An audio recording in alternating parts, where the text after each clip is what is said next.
Hi, guys, and welcome to another episode of Living Life at LifeU. I am your host, Dr. Veronica Garcia, and today we are joined by a familiar face to most students at Life University, at least if you've been doing some studying, Ms. Tamisa Ridley. How are you doing today? I'm good. How are you, Veronica? I'm so good, so good. So talk to us why our students should be familiar, at least with your face and who you are. Well, they should be familiar because I am the instructional librarian as well as the director of learning resources. And so I come to their classes and I teach them about information literacy skills, all of the resources and services that the library has to offer. And we are constantly encouraging students to come to the library because it's more than a place to study. And so we want to make sure that they know that there are various levels of services and resources available to them. That's amazing. So let's talk about those. Okay. All right. So before we go into details about the library itself, how long have you been at Life University? I've been here for 8 years. 8 years. Over 8 years. That's amazing. Congratulations. That's a long time. It is, yes. Tells you the person that's been here for 10 years. Oh my gosh, in the library, so many have been there longer. So we kind of never leave. So that's beautiful. So why did you choose Life University, or why have you kept chosen Life University, I guess? Well, I came here because I was looking for a smaller institution. I came from Mercer, so it was kind of small, but I was looking for something different, something closer to home as well. And so I'd been applying at Life for a while, looking for a part-time position because I just really thought it'd be a nice place to work. And I kind of, understood the mission and the philosophy and all those things. And it spoke to me. So I wanted to be a part of it.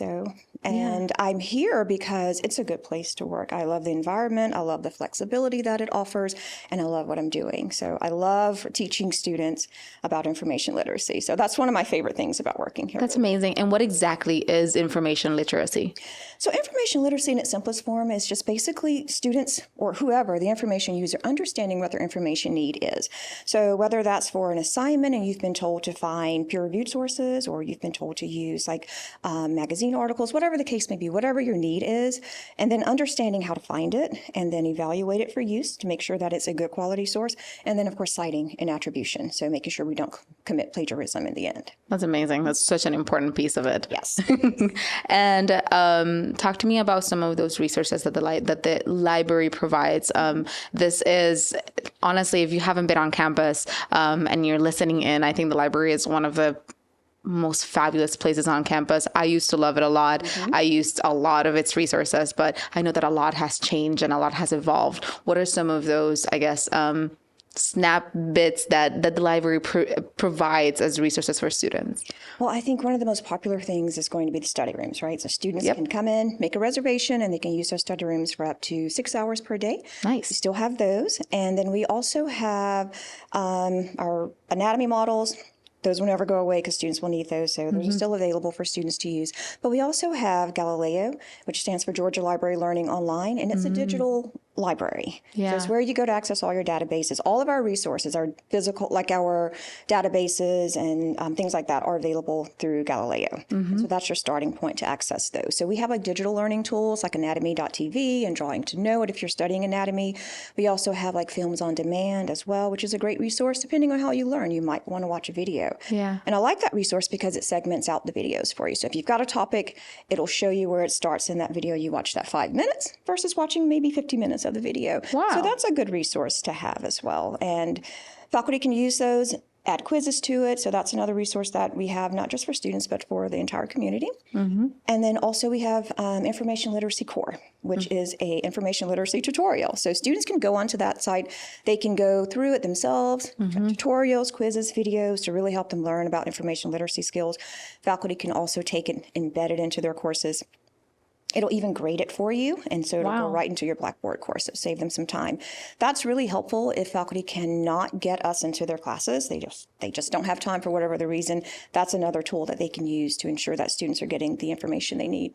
That's amazing. That's really good. And we do have a bunch of those classroom textbooks still on campus and stuff. Go ahead. Yes, we do have textbooks. We have some textbooks, not all of them, but we do have some. So students can check from our library's homepage using the library catalog. They can search for it by their course number. They can ask for it at the front desk as well, because that's where they live. Or they can chat with us online as well. They just say, hey, do you have this textbook available? And if we can get it in electronic format, we do that as well to support the online students. That's amazing. I remember also from when I was a student, I used a lot of, one of the biggest resources that I use in the library, being a nutrition student, is that there was a specific kind of like an EHR program that we did. Yep. So talk to us a little bit about, do we still have it? We do still have it, as far as I know. It is on all the computers in the computer lab right now, so students can come on and use it if they need to. Yes. That's amazing. Still available. That's such an important resource, I think. Yes.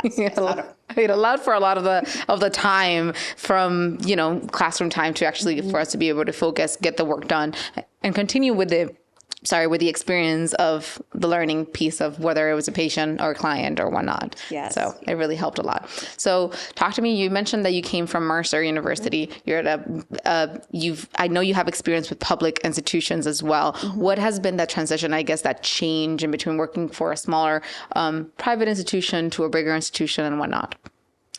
Well, so Mercer's pretty small too, because I worked at the graduate campus. So Gotcha. The vibe, it was still the same. It's still a small campus. It's walkable. You can get out. You know people. And so that really hasn't changed very much for me. Okay. I did work at West Georgia as well, which was, by the time I left, it was getting big. When I first started, it was not. So that was fun to watch it grow. But yeah, I guess like the pace of everything might be a little bit different. There are less students, and so that was a nicer change as well. So I do appreciate that, being able to connect more with the students. That's awesome. And what about, I would guess, input on the change in the quarter versus semester system? It is two institutions that were completely different. How would you say the change in the culture of the university would be from a semester student or semester school to a quarter school? Right. So time. Yeah. Right. There's so much more time to get things done. So teaching, that would impact for faculty, and then learning time for students as well. Like even when you're taking like those little mini courses, or quarters, it's so fast. And with the semester, you've got time. You've got 16 weeks to go through and really learn. And there's I think there's less pressure. Like your assignments, you have more time for those. So I think that would be helpful, especially for like DC students who have to take so many classes. Like that's a lot. So yeah, I would definitely say like that would be the most important thing that I could think about is just time. Yeah. I think that when I think about I went to a semester school and then I came to Life University. It was definitely for myself that I used to be more of I'll get it done later. I learned real quick, guys, that there's no, I will get it done later. I got the time to do it now. Let's go ahead and get it done now versus, kind of leaning back. The quarter goes by so fast. Like I have to label my calendar and have to keep up with it by this is week 1, this is week 3. Like that's how everything functions for me. It's all about the weeks. So yes. That's amazing. Yes. That's amazing. What are some of those, I guess, resources that you would say for a student, the current student at the university that we have on campus? It's that you're seeing a trend of lack of use, that is a huge resource that they should be using more. Call of action. So I would say, what I teach in my classes is the library, life.edu/library is your starting point. That's where you're going to get access to all of those resources that we've vetted, that you can get your peer-reviewed articles from there. You can access videos. So starting with life.edu/library and then heading over to Galileo, everything lives there. And so it's an easy access point. Students rely on Google a lot because that's what we know, right? Yeah. And it's easy to search. The language is different from searching in a database and searching like in Google. And so that's something that they have to learn to be able to search efficiently and get what they need. But that's what we're here for, so that we can help them with that. So definitely Galileo, our virtual library, that's where they want to start. And because so many students are not from Georgia, they're not familiar with it. And that's, again, we're just sharing that information to make sure that students know we have that available to them. That's amazing. I didn't know that Galileo was like a state thing. That's really extraordinary. There's a lot of resources, a lot of research articles in there, and a lot of peer review articles, magazine. I remember that there's links to like magazine articles as well and things of that nature.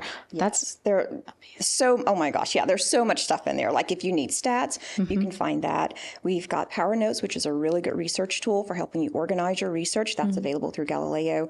Of course, we've got images as well. So if you want authoritative images, if you can't trust what you found online, we've got that too. So that's amazing. And ebooks. I have to talk about ebooks, because ebooks are available, especially for our online students who don't have access to our print copies as easily. We have those online, those ebooks available for students to use. And how does Galileo work specifically? Do you have a login and password, or how does that work? So we have just one login now, so you can log. Basically the same way you would sign in with your Blackboard credentials. It's the same credentials. And so students can log in now, whether they're on campus or off. They still have to log in, but they'll get access to it that way. That's amazing. That's amazing. So it's not a paid service. It's part of their tuition and their relationship, the career on campus. Yes, they don't see that. They just know that it's available, which is how it's supposed to be. Right? Yeah. It's just available. Yeah, so, yeah. That's amazing. That's really cool. So what are your goals for your career at the university?